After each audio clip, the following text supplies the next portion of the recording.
Hi hello అందరికీ నమస్తే. నేను జర్నలిస్ట్ రవీందర్. 2024లో వైఎస్ఆర్ కాంగ్రెస్ పార్టీ ఓడిపోయిన వెంటనే ఆ పార్టీలో పదవులు అనుభవించినటువంటి చాలామంది పేరున్నటువంటి లీడర్లు మరి ఆయా పార్టీలోకి మారడం జరిగింది, మనం చూసాం. సో ఆ మారుతున్నటువంటి క్రమంలో అటు జనసేన పార్టీ అధినేత కానీ టీడీపీ పార్టీ అధినేత కానీ ఈ కూటమికి సంబంధించిన ప్రతి ఒక్కరు కూడా కోరుకున్నది ఏంటి, వైసీపీ పార్టీని భూస్థాపితం చేయాలి, ఆ పార్టీలో ఉన్నటువంటి పెద్ద పెద్ద లీడర్లను మన పార్టీలోకి తీసుకురావాలి అని వాళ్ళు అప్పుడు శబదాలు వేసి కుట్రలతో వాళ్ళని తీసుకొచ్చేటువంటి ప్రయత్నం నయాన భయాన ఆర్థిక వనరులు కానీ లేకపోతే పదవులు ఆశ చూపి కానీ ఇట్లా రకరకాల ప్రయత్నాలు చేశారు. అప్పుడు ఆ క్రమంలో కొంతమంది లీడర్లు పోయినారు. అలాంటి లీడర్లో బాలినేని శ్రీనివాసరెడ్డి గారు కూడా ఒకరు. బాలినేని శ్రీనివాసరెడ్డి గారి గురించే ఎక్కువ ఎందుకు చర్చ జరిగిందంటే, వైఎస్ జగన్మోహన్ రెడ్డి గారికి బంధువు, చాలా నమ్మినటువంటి వ్యక్తి కాబట్టి డెఫినెట్గా ఆయన పార్టీ మారినటువంటి క్రమంలో పార్టీకి నష్టం జరుగుతుంది, ఉన్నింటి బాగుండే అనేటువంటి అభిప్రాయాలు మొదలు వినిపించినాయి. చాలా పార్టీలో కూడా ఏమో పార్టీ పరిస్థితి ఏంటో అనే చర్చ అప్పుడు మనం చూసాం. కానీ ఈ ఎపిసోడ్కి సంబంధించి నేను స్టార్టింగ్లోనే చాలా వీడియోలు మీరు కావాలంటే చూడండి. బాలినేని శ్రీనివాసరెడ్డి గారికి సంబంధించి జగన్మోహన్ రెడ్డిని నాశనం చేయాలని ఏదైతే మీరు అనుకుంటున్నారో ఖచ్చితంగా మీరే నాశనం అయిపోతారు, మీ రాజకీయ భవిష్యత్తు నాశనం అయిపోతుందని చెప్పాను నేను. మీరు కావాలంటే చూడొచ్చు బాలినేని శ్రీనివాసరెడ్డి ఎపిసోడ్లకు సంబంధించి. ఎందుకు ఈ మాట అంటే, మనకున్నటువంటి విశ్వసనీయ సమాచారం మేరకు ఆ నియోజకవర్గాలలో ఉన్నటువంటి, అంటే మొత్తం తెలుసా అని చెప్పను, ఎంతో కొంత నాకు కూడా తెలిసిన వాళ్ళు ఉన్నారు. పబ్లిక్ సర్వే చేయడానికి వెళ్ళినప్పుడు నెంబర్లు తీసుకోవడం, వాళ్ళని అడగడం, ఆ పార్టీ ఈ పార్టీ అన్ని పార్టీలకు సంబంధించిన వాళ్ళ దగ్గర తీసుకుంటాం. సో వాళ్ళ విశ్లేషణలు ఉంటాయి కదా, వాళ్ళ ఆలోచన నియోజకవర్గంలో గ్రౌండ్ రియాలిటీ ఏందని చెప్తారు కదా. సో ఆ క్రమంలో మనకు కొన్ని విషయాలు చెప్పడం జరిగింది. సో అదే ఇప్పుడు జరుగుతుంది ఇక్కడ.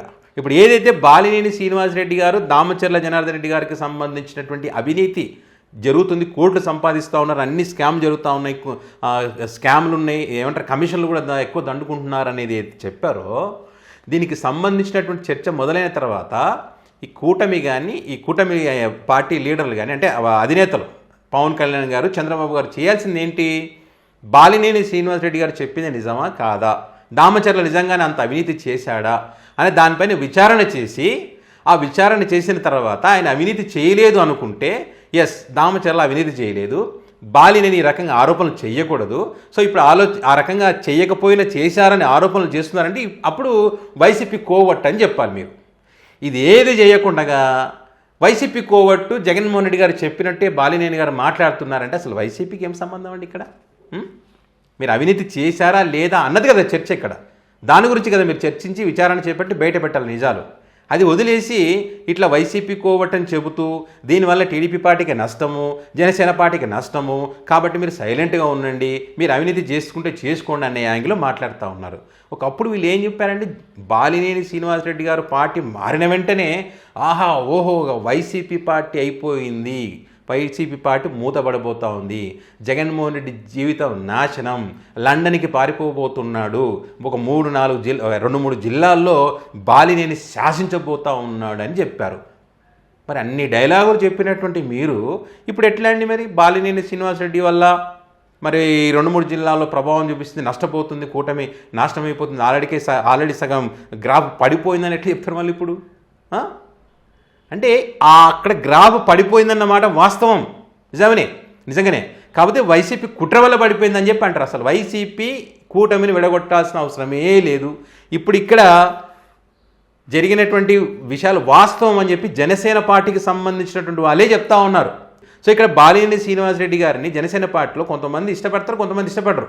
కానీ ఇక్కడ ఏదైతే టీడీపీ పార్టీకి సంబంధించినటువంటి వ్యక్తి అవినీతి చేశారని ప్రశ్నిస్తున్నటువంటి క్రమంలో మీరు ఇది ప్రశ్నించకూడదు అని అంటే వీళ్ళ కోపం రాదా? డెఫినెట్గా వస్తుంది. ఇక్కడ జనసేన పార్టీలో ఎవరైనా తప్పు చేశారు చిన్న ఏమని అంటే వెంటనే యాక్షన్ తీసుకొని సస్పెండ్ చేసేస్తారు. టీడీపీ పార్టీలో తప్పు చేశారంటే మాత్రం నోరు మూసుకొని కూర్చొని చెప్పి పవన్ కళ్యాణ్ గారు అంటారు, చంద్రబాబు గారు అంటారు. ఇది ఎక్కడి న్యాయం అని చెప్పి కింద క్యాడరు క్వశ్చన్ చేయరా? చేస్తారు. అదే చేస్తున్నారు. ఇప్పుడు బాలినేని గారు అడిగిన దాంట్లో తప్పే ఉంది, జరుగుతుందా లేదా అని చెప్పి క్వశ్చన్ చేస్తూ ఉన్నారు. ఇది దాని గురించి కదా చర్చ పెట్టాలి, దాని గురించి కదా మాట్లాడాలి. ఇప్పుడు కొంతమంది ఉంటారు కదా మేధావులు, మేము మేధావులం ప్రజల తరఫున పోరాటం చేస్తూ ఉన్నప్పుడు వీళ్ళిద్దరు కొట్లాడే సంగతి పక్కన పెట్టండి, దీనివల్ల కూటమికి నష్టం లేదా పక్కన పెట్టండి. అక్కడ అవినీతి సొమ్ము అంటే ప్రజల సొమ్ము, కమిషన్లు తీసుకుంటున్నారు, దోచుకుంటున్నారు, స్కామ్లు జరుగుతున్నాయి అనేది ఒక టాపిక్ వచ్చినప్పుడు అక్కడ నష్టపోతుంది ప్రజలు, ప్రజల సొమ్ము దోచుకుంటున్నప్పుడు వాటికి సంబంధించి విచారణ చేపట్టి వాళ్ళ సొమ్మును కాపాడాల్సిన బాధ్యత ఈ ప్రభుత్వానికి ఉంటుందా ఉండదా? అది వదిలేసి దీని మీద అనమాట జగన్ జగన్ జగన్. ఏంది జగన్ అయ్యా? నాకు అర్థం కాదు. ఎన్ని రోజులు జగన్ అయ్యా? ఎన్ని రోజులు జగన్? ఇంకా జగనే ఉన్నాడు దీని వెనక, జగనే ఉన్నాడు దీని వెనక అంటే ఎన్ని రోజులు జగన్ పెడతారు జగన్ని? జగన్కి ఏం అవసరం? ఇప్పుడు బాలినేని శ్రీనివాసరెడ్డి గారు జగన్ గారు కోవట్ అంటే నిజం చెప్పాలంటే ఇక్కడ బాలినేని గారు ఈ పార్టీలోకి వెళ్ళిన తర్వాత తన సన్నిహితుల దగ్గర ఎన్నోసార్లు మదన పడ్డారంటే తిరిగి పార్టీలోకి వెళ్ళాలని ఉంది అని. ఎందుకంటే జగన్ గారి దగ్గర ఉండడం వేరు, ఈ కూటమి దగ్గర ఉండడం వేరు.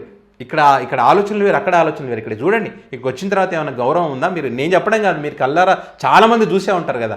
అది కూటమి కానీ, జనసేన కానీ, వైసీపీ కానీ, సామాన్య ప్రజలు కానీ. గతంలో వైసీపీలో ఉన్నప్పుడు ఆయనకు ఉన్నటువంటి విలువ ఏంటి, ఇప్పుడు జనసేన పార్టీలోకి వచ్చిన తర్వాత ఆయనకు ఉన్నటువంటి విలువ ఏంటి కనిపిస్తుంది కదా. కనీసం జనసేన అఫీషియల్ ప్రెస్ మీట్లో కూడా ఆయన ఇన్వైట్ చేయకపోతే, కనీసం ఆయన మాట్లాడేటువంటి ఎక్కడైనా ఎప్పుడైనా పార్టీ తరఫున పోనీ ఆ జిల్లాలో ఆయన సొంత జిల్లాకి సంబంధించిన విషయాలు ఏమైనా మాట్లాడారు ఎక్కడైనా? లేదు కదా, మాట్లాడలేదు. అవమానిస్తున్నారని చెప్పి బాధపడుతూ వైసీపీలోకి రావడానికి తనకు ఉన్నటువంటి వనరులు అంటే తనకు పరిచయాల ద్వారా తిరిగి రావాలని విశ్వ ప్రయత్నాలు చేశారనేటువంటి చర్చ కూడా మనం చూసాం. అయినా కూడా తిరిగి వైసీపీలోకి తీసుకోవడానికి జగన్ గారు ఇష్టపడడం లేదనేటువంటి చర్చ మనం చూసాం. బికాస్ ఇక్కడ క్యాడర్కి విలువ ఇస్తున్నారు. క్యాడర్, మెజారిటీ క్యాడర్ వద్దు. కష్టకాలంలో మనల్ని వదిలిపెట్టిపోయినటువంటి ఏ లీడర్ని కూడా మనం తిరిగి పార్టీలోకి తీసుకోకూడదు. మళ్ళీ మనం నష్టపోతాం. తొమ్మిదే ఊడిపోయే ముక్కులతో ఎన్ని రోజులను కాపురం చేస్తాం. అధికారం ఉన్నప్పుడు అన్నీ అనుభవించారు, అధికారం కోల్పోగానే మమ్మల్ని ఇట్లా వదిలేసిపోతే ఎట్లా అని చెప్పి బాలినేని గారు వెళ్ళారు. కొంతమంది వెళ్ళిండొచ్చు సెకండ్ క్యాడర్, దేని అధికారంలో ఉన్నారు కాబట్టి పిలిచిపోయినచ్చు. కానీ కింద నిజమైనటువంటి కార్యకర్తలు ఎవ్వరు కూడా వైసీపీ పార్టీని వదలలేదనడానికి అతిపెద్ద ఎగ్జాంపుల్ ఇప్పుడు వైసీపీ చేస్తున్నటువంటి కార్యక్రమాలు అక్కడ సక్సెస్ అవ్వడమే. సక్సెస్ అవుతున్నాయంటే క్యాడర్ బలంగా ఉన్నట్టే. లీడర్ లేకపోవచ్చు, లీడర్ని తయారు చేయడం జగన్ గారికి పెద్ద సమస్య ఏం కాదండి. ఖచ్చితంగా లీడర్లను తయారు అవుతున్నారు కూడా అక్కడ. సో కాబట్టి క్యాడర్కి విలువ ఇస్తూ మీరు ఏదంటే అదంటే గతంలో క్యాడర్ని పక్కన పెట్టి లీడర్లు నమ్మారు కాబట్టి ఈ రకంగా ఉంది పరిస్థితి. సో కావాల్సిందంటే క్యాడర్ కార్యకర్తలే పార్టీకి బలం. వాళ్లకు విలువ ఇచ్చి వాళ్ళ మాట వింటే ఖచ్చితంగా పార్టీ గ్రౌండ్ లెవెల్ నుంచి ఇంకా బలంగా నిలబడుతుంది, పుంజుకుంటుంది, అధికారులు రావడానికి అవకాశం ఉంది. అదే దాన్నే గమనించినటువంటి జగన్ గారు ఇప్పుడు సరే ఇలాంటి వాళ్ళు మళ్ళీ అవకాశవాదాలను తీసుకోకూడదు అనేటువంటి ఆలోచనలో ఉన్నారనేది మనం చూస్తా ఉన్నాం. సో మరి భవిష్యత్తులో పార్టీలోకి తీసుకుంటారా లేదా అనేది విషయం మనకు తెలియదు. కానీ సో ఇప్పటి వరకు అయితే ఇప్పటికి ఉన్నటువంటి సమాచారం మేరకైతే ఎట్టి పరిస్థితుల్లో తీసుకోకూడదు అనేటువంటి ఆలోచనతోనే ఉన్నారు. జగన్ గారిని నాశనం చేయాలనుకుంటే వీళ్ళే నాశనం అయ్యేటువంటి పరిస్థితికి వచ్చారా లేదా? ఇప్పుడు బాలినేని గారు అటు వెళ్ళలేక ఇటు ఉండలేక టికెట్ వస్తుందో రాదో తెలియక ఇప్పుడు ఇక్కడ దామచర్లో ఉన్న రోజులు టికెట్ అయితే రాదు, నేను కన్ఫర్మ్. వేరే నియోజకవర్గం పోతే గెలుస్తారో లేదో తెలియదు. ఒకవేళ టికెట్ గెలిచే అవకాశం ఉన్నా అక్కడ ఆ వ్యక్తులు ఈయనని సపోర్ట్ చేస్తారో లేదో తెలియదు. ఎవరెందుకు త్యాగం చేస్తారండి? బాలినేని గారి కోసం పవన్ కళ్యాణ్ గారు ఏదైనా ఫైట్ చేసి లేదు ఈ వ్యక్తికి నాకు టికెట్ ఇప్పించుకుంటా నేను ఇప్పించుకోగలుగుతారా? ఈయన కోసం ఏమైనా త్యాగాలు చేయగలుగుతారా? ఎవ్వరు చేయరు. పవన్ కళ్యాణ్ గారు చంద్రబాబు నాయుడు గారి కోసం త్యాగం చేస్తారు. తన పార్టీలో కష్టపడి పార్టీ కోసం ఫస్ట్ నుంచి నిలబడ్డటువంటి వాళ్ళు పోటీ చేస్తామంటే వాళ్ళని ఇష్టం ఉంటుండే, లేకుంటే వెళ్ళిపోండి అన్నటువంటి వ్యక్తి పవన్ కళ్యాణ్ గారు. అలాంటి వాళ్ళు చాలామంది ఉన్నారండి పాపం జనసేనలో.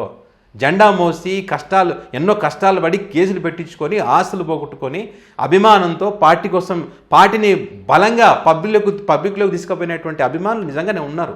మరి వాళ్ళకి ఏమన్నా నామినేటెడ్ పదవులు వచ్చినాయా?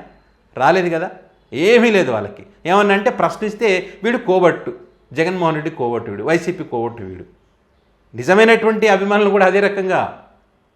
సో అది పరిస్థితి అట్లా ఉంది. కాబట్టి ఇక్కడ బాలినేని గారి రాజకీయ జీవితం రేంజ్లో ఉంటుందో అనుకోవడానికి అవకాశమే లేదు. నాశనం చేయాలనుకుంటే నాశనం అయిపోతారు. నేను అనేక సందర్భాల్లో చెప్తూ ఉంటాను, కర్మ రిటర్న్స్. ఖచ్చితంగా దాని యొక్క మనం ఏది చేస్తే అది రిటర్న్ వస్తుంది, దాని ఫలితమే ఇదంతా కూడా.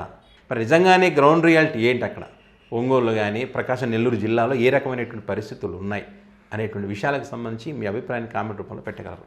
Thank you.